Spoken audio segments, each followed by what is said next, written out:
Hey everyone, welcome. The last 24 hours in the stock market have been, well, an absolute wild ride. We've seen a perfect storm of earnings reports, huge announcements, and some really dramatic price swings. So today, we're going to break it all down. You know, it's that classic question that every investor has asked themselves. You see a company report what looks like a totally fantastic quarter, and bam, the stock just takes off like a rocket. But then, at almost the exact same time, a competitor in the very same industry can release their numbers, and their stock completely falls off a cliff. So what on earth is going on here? Well, lucky for us, the past day gave us a perfect case study. It was basically a masterclass in market dynamics. All right, let's get into the winners, the losers, and what we can learn from it all. First up, let's look at the clear winners and the clear losers. We're going to examine this tale of two tickers across three different sectors to really see why some companies flew high while others, not so much. So let's start with the battle for your screen time, streaming. On one side, you've got Roku, which just absolutely exploded, surging over 15%. And on the other, you have FuboTV, which took a serious nosedive after its own report. So what gives? Why the huge difference? And right here, this is where you see the why. Now, what's interesting is that both companies actually beat their revenue expectations. See that check mark next to Fubo's revenue? But the absolute crucial difference maker was guidance. Roku gave a really positive outlook for the next quarter, signaling, hey, the good times are going to keep rolling. Fubo's guidance? Disappointing.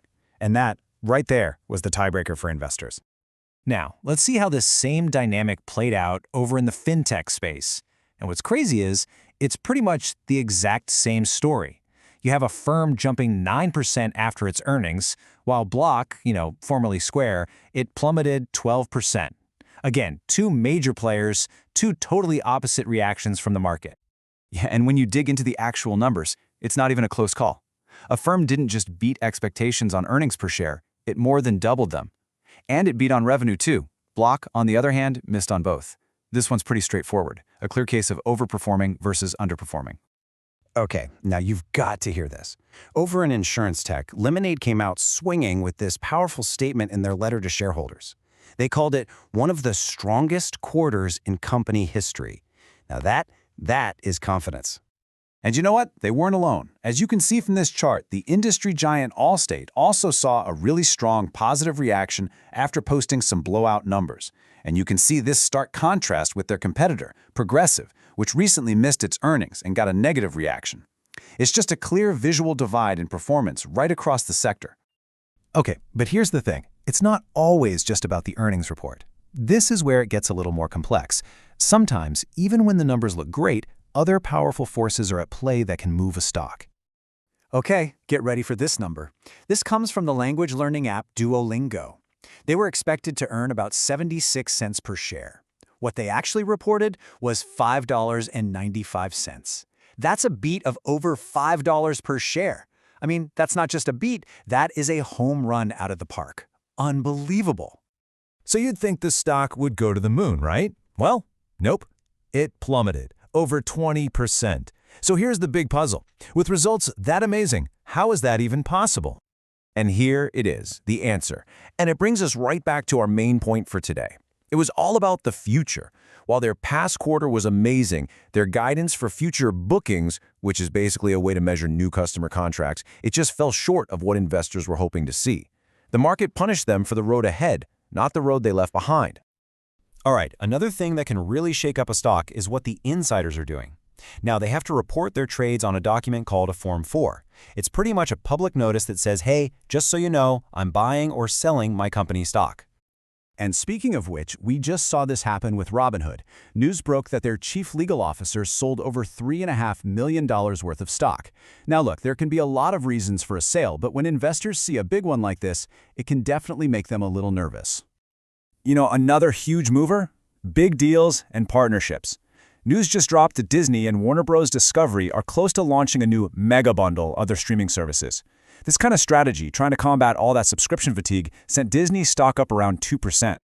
And then you have this situation where a company comes out and says, okay, we've got a brand new game plan. The real estate company Opendoor did just that, presenting this big turnaround plan right alongside its earnings, laying out its whole vision for the future. So how'd the market feel about this big new vision? Yeah, they weren't buying it. Not at all. The stock crashed over 13% in after-hours trading. It's just a brutal reminder that a plan is only as good as the confidence it inspires.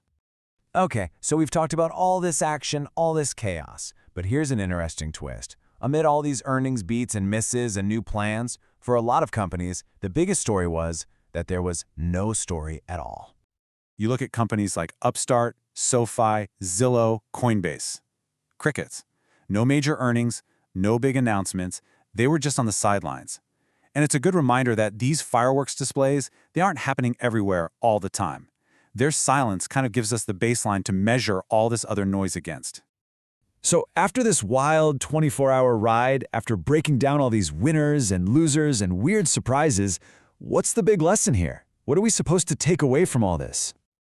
It really all boils down to this one single idea.